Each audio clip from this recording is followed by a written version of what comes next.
আসসালামু আলাইকুম আন্টি। ওয়ালাইকুম সালাম। তুমি কে গো মা? আন্টি আমি অনেকের গার্লফ্রেন্ড, কিন্তু ও আমাকে তাড়িয়ে দিতে চাচ্ছে। কেন রে অনেক? এগুলো তুমি বুঝবা না মা। বুঝি না বলে কি করে বুঝবে আন্টি? আপনার ছেলের ধারণা আমি আপনাদের সঙ্গে মানিয়ে চলতে পারবো না, তাই আমি প্রমাণ দিতে সবকিছু নিয়ে চলে আসছি। তুমি কি আমাগুলো লাগেই থাকবা? হ্যাঁ আন্টি। অত সহজ না, ওকে অনেক চাপা মারা যায়, কামে গেলেই বোঝা যায় কোনটা সহজ আর কোনটা কঠিন। এখনো সময় আছে, ঘরে মেয়ে ঘরে ফিরে যাও, এইগুলা তোমার দ্বারা সম্ভব না। আমি কি তোমাকে বলেছি আমি পারবো না? ভালো করে পরিষ্কার করো। হায় হায়, গতকাল আমি বাজার থেকে এই কলসিটা কিনে আনছিলাম আর তুমি কলসিটা ভেঙে দিলা। সরি, আমি না বুঝতে পারিনি। সরি সরি কইলে কি সবসময় সবকিছু হয়ে যায়? এখন এর কলসির দাম দিব কে? আমি দিয়ে দিব, আমার কাছে টাকা আছে। দেহ মা, ভালো একটা কিনতে আমি ওরা দুইটা দিছি, সিটা ফালাইছে। আন্টি আমার ভুল হয়ে গেছে, আমি বুঝতে পারিনি।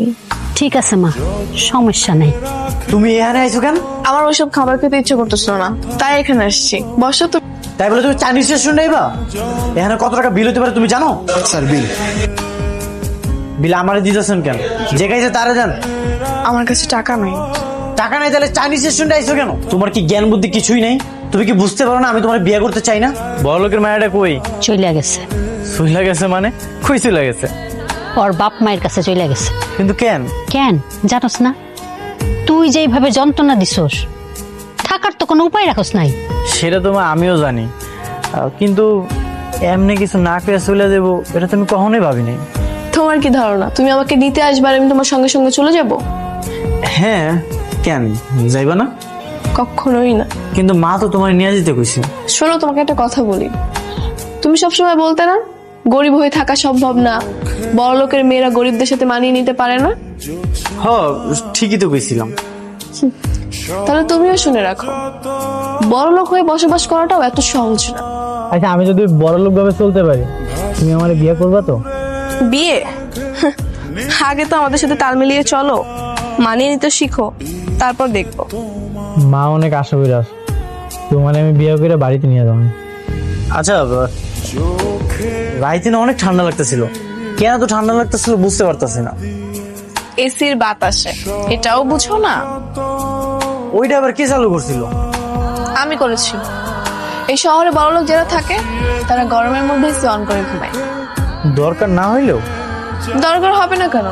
এটা কি তোমার বাড়ি সে সরকারি জানালো নাকি যে ইচ্ছে হলে খুলবে ইচ্ছে হলে বন্ধ করবে? চলে যাচ্ছ? হ্যাঁ, চলে যেতেছি। এখন বুঝতে পারছো তো আমি কেন করেছি সবকিছু? কি বুঝবো? এখনো বুঝো নাই? আচ্ছা, আমি সব বলতেছি। কও। আমি যখন তোমার বাড়িতে ছিলাম তখন তুমি আমার সঙ্গে শত্রুর মতো আচরণ করেছো। এসব যদি না করতে তাহলে কি আমার এত কষ্ট হতো? কি হলো, চুপ করে আছো কেন?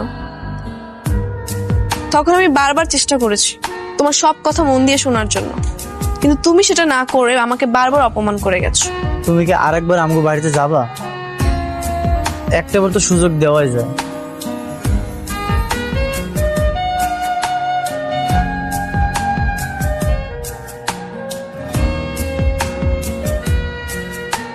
কি ব্যাপার, কষ্ট হইতাছে? হেলমেট এনে দিমু? না, লাগবে না। রাখবো